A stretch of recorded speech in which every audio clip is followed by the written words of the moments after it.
Hello guys, have a blessed day. Grabe, flex ko lang ulit sa inyo guys. Alam nyo, may isa na naman tayo natulungan, isa na naman pong senior citizen dito sa HOS. So ang ginagawa lang po talaga niya is nagka-copy paste gamit ang kanyang cellphone at social media platform niya. Pakita ko po sa inyo ha.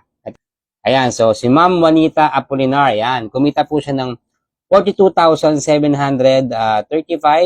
Ayan, actually, part-time income niya po to ng 1.5 months na ginagawa niya itong HOS. So, ginagawa lang po niya, nagka-copy paste lang gamit ang kanyang cellphone. So, para makita po natin na talagang senior citizen siya, check po natin yung kanyang profile.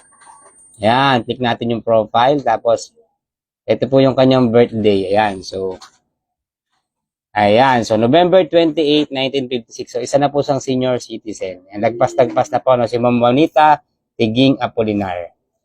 Kung isa kang senior citizen, no, or even employed or OFW, na naghahanap ng extra source of income, na meron kang gagawin, okay? Gamit lang ang cellphone mo, okay? Kahit nasa bahay ka lang, pwede mong gawin sa free time mo, at least 2 to 3 hours a day, so magka-copy paste ka lang, at pwede kang kumita ng 20 to 50,000 per month, or more, depende sa effort mo.